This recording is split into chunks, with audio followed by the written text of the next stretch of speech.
Hey everybody. First of all, let me say I'm actually doing this recording here on my smooth motion recording mode, and it really makes me feel like I'm watching an 80s TV sitcom when they went through that weird video period before they went back to using film on television. So if the video looks odd, that's why I'm trying out this new smooth motion feature. So, what is this video going to be about? It's going to be about nitrates in my tank again. I'm still cycling in the 125 here. I've had a lot of responses to the last video I did where I showed you my little test kits and everything. And first of all, I want to make it clear to everybody that I do appreciate all your comments, no matter how random or obvious or whatever they might seem. I still want your comments because just depending on what you say or how you say it or what I'm thinking about when I read the comment, you never know. It could jar my memory. It could make me think about it from a different point of view or a different angle. Odd things a lot of times are what will spur my brain into making the connection that I've been missing. So keep the comments coming. I welcome all of them, again, no matter how obvious your suggestion might seem. But I do want to clarify that I'm not confused about where the nitrates are coming from. I'm fully aware, I understand how the nitrogen cycle works. I've had it recommended that I use very little food in the tank while I'm cycling it in. And again, that's just not the issue. I'm not concerned about the tank cycling in.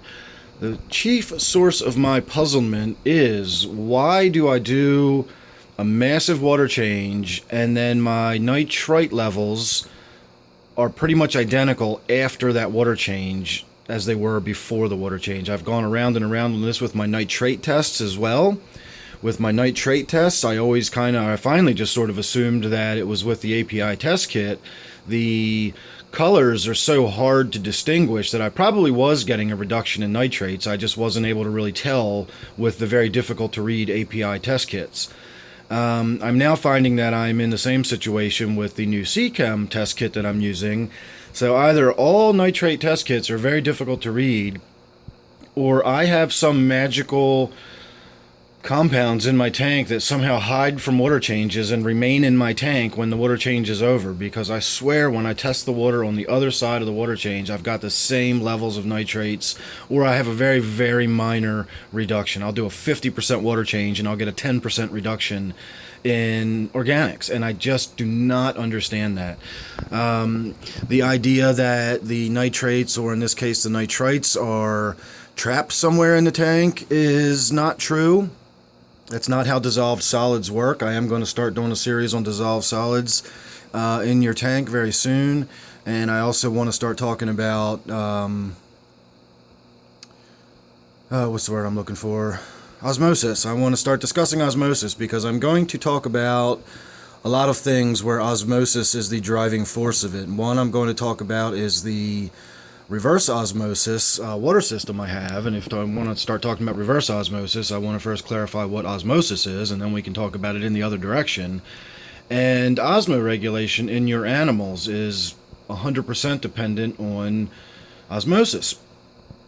So understanding osmosis will start by understanding the process of diffusion, and the process of diffusion is simply that particles that are dissolved in your water want to push away from each other. So everybody's got a little bit of arm space around them. Imagine a group of people standing, and then the gym teacher says, all right, everybody spread out and put your arms out beside you and, spin around in a circle so that there's nobody touching you, and that way you've got room to do your exercises without hitting anybody. That process would be diffusion. Everybody is moving away from everybody until they're all equidistant apart, and you reach the state of what is basically called homogenization, where everything is evenly distributed. There's no concentration here or concentration there. That process happens by diffusion, and it's a passive process that happens. So if this tank were completely stagnant, no water circulation at all, you could put a drop of ink in there and wait, and if you came back in a little while, that ink would be completely evenly distributed throughout the tank. The very same thing is happening with all the other dissolved solids in your tank, whether it's calcium or magnesium, or it's the nitrates or nitrites. If you've got sulfur dioxide in your tank, that's what it's doing. It's pushing away from itself till it's equidistant apart from its own similar molecules, and it's evenly and homogeneously distributed throughout your tank. Now, it was recommended to me that I wait several hours after doing a water change before I take another test sample, because it takes time for the nitrites from the old water to evenly mix with the the fresh water that I'm putting in the tank. That's true to an extent, but it does not take hours for this process to happen. If the tank were completely stagnant and I very, very gently put fresh water in it, then that would be the case. You know, I did a video once where I showed you I was filling the tank and it was brand new. The fresh water coming in was clean. The water that was in there was cloudy from the substrate. And as the fresh water came in with no circulation in the tank, it really just sort of rose up, and the cloudy water stayed on top. Now, that would have been a situation where if I had done a dip test right on the surface, then yes, I would have been taking a sample of my original tank water, because it had not had time to diffuse throughout the tank. I, however, have an 850 gallon per hour power head in this tank, and in that video with the cloudy water that I was talking about, I actually turned it on and we watched how long it took to diffuse that cloudy water, and it less than a minute, and my tank, it was completely homogeneous throughout the tank in under a minute. So when I do these water changes, I turn my filter off and I turn my heater off. It's always important to turn your heater off. You do not want your heater coming on when it's exposed above the water surface. Never ever plug your heater in or have your heater come on when it is not in the water. And if it's just been on and you unplug it, let it sit in the water for 5 or 10 minutes until it's cooled down before you take it out of the water.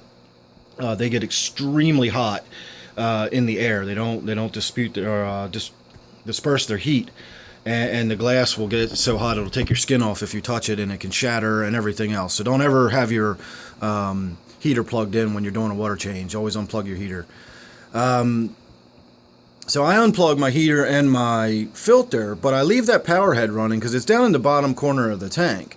And when I'm filling the tank back up, it's being swirled around as I fill the tank up. And in fact, when the filter is turned off, I have the spray bar set up so that it actually disrupts the flow from my power head, and it creates a little bit of turbulence, and it gives me different directional flow within the tank. With only the power head on, I'm basically setting up a square whirlpool. The water just swirls around the tank in this circular motion. But doing that means that as I'm filling the tank up with the fresh water that's coming in, it's being thoroughly swirled around into that tank as it's coming back in. Furthermore, once I'm done, I get the filter up and running again. I know there's water that stays in the filter. You know, there's almost 3 gallons of water that stays in that filter between changes. So I let that make sure that all circulates back through. And I give it a good 10 or 15 minutes before I take a new sample after a water change. I don't do it immediately. I understand that I got to let the tank, diffuse a little bit. But the idea that it takes hours for this to happen is just, it does not take that long. And the idea that I've got nitrates or nitrites that will somehow hide from the water change and then come back out into the water column after the water change is over just isn't true. It's just not how dissolved solids work in the water. Again, if you use my scenario of putting ink in the water, or let's say food coloring, if I put some food coloring in that water and turned that tank blue, and then I did a 50% water change, and, theoretically, when you tested the water again, it should have half the amount of blue food coloring molecules in it. And that's where I get stuck. I do these tests, and I do the test afterwards, and I've got the same amount of nitrates I started with. And that absolutely baffles me. And I've been doing the same thing with this nitrites test. Excuse me.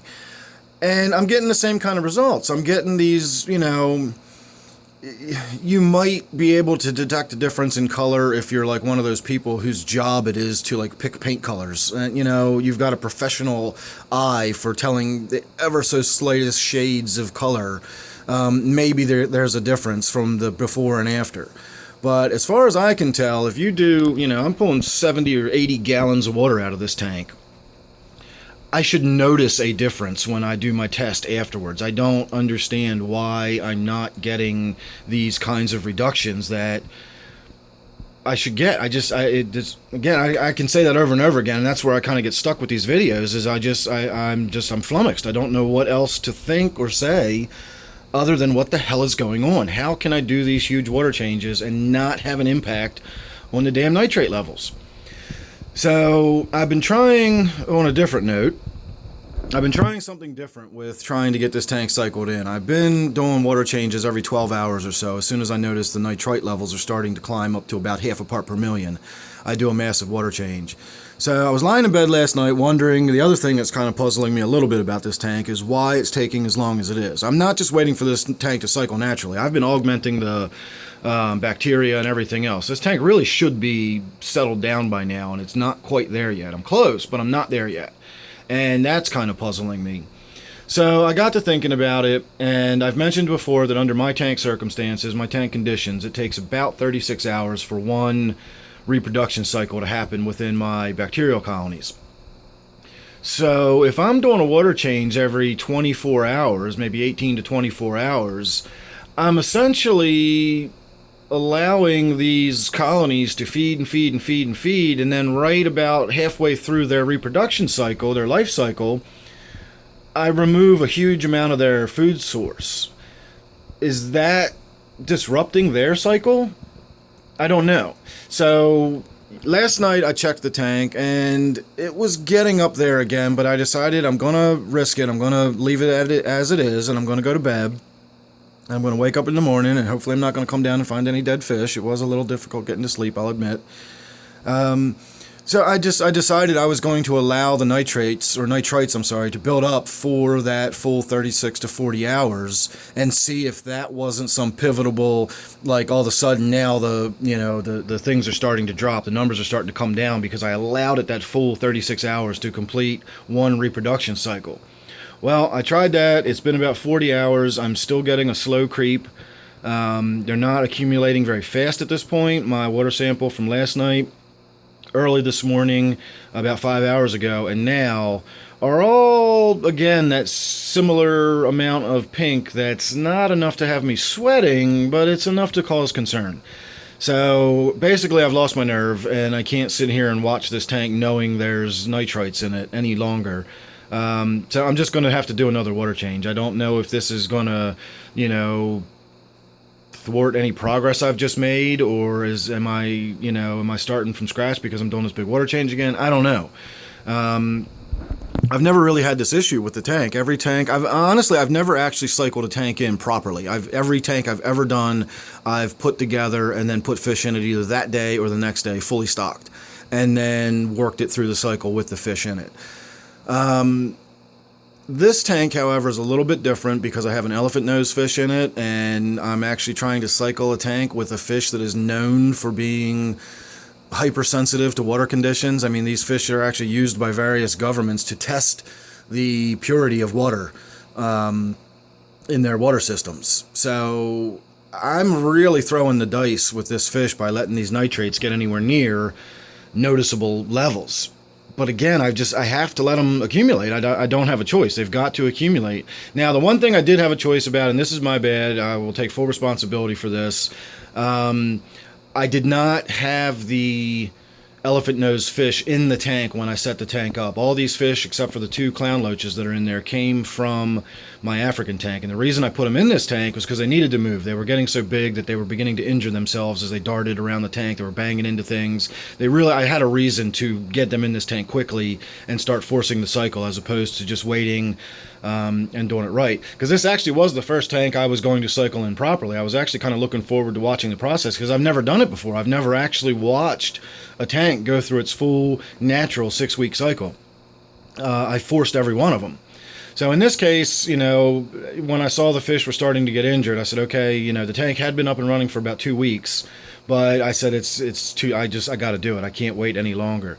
So it's, I've been forcing it, but I've never had these kinds of issues. Every other tank I've done this with, I've done maybe 2 doses of bacteria from other tanks, and that settled the tank down, and within 2 or 3 days I had the tank cycled in. This has been 2 weeks, and I'm still getting little bits of nitrites showing up. So again, I'm not quite sure what's taking so long, but whatever it is, I'm still on top of it, and I'm not going to just ignore it and say I'm tired of dealing with this. And that's just one of the things you got to do if you're going to take on the challenge of doing a fish in cycle. And, you know, again, I've said before that usually when people refer to fish in cycles, they're kind of talking about those fish as though they're sacrificial animals, and I do not do that.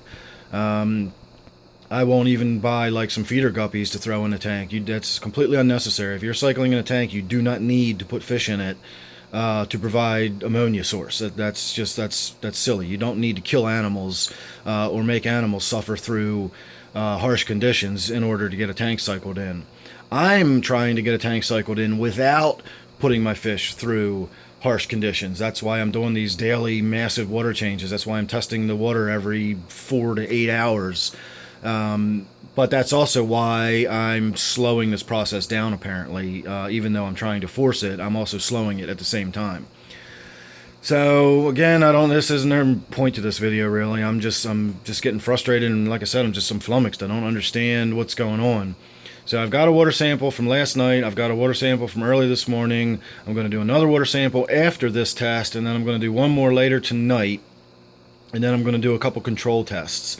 So that should give me enough data sets to work with, and I should be able to come up with some kind of conclusion as to whether or not I've crested that hump and my nitrates are starting to come down, or if I'm still going to have to just keep sitting on this tank like a mother hen. So there's my video. As I said, please feel free to comment. You know, whatever you've got to say, I'll certainly give it a read and think. And, you know, I'll respond accordingly. So thanks for watching this one. Hope it wasn't too long-winded for you. Again, I know I just kind of talked in circles about nothing in particular, but that's just kind of where I am with this tank. I'm thunk out. I don't know what else to think about this. Any input would help. Thanks for watching, everybody. Please subscribe. I do lots of off-the-cuff sort of videos like this, and you don't want to miss any of them. So thanks for watching again, and I'll see you on the next one.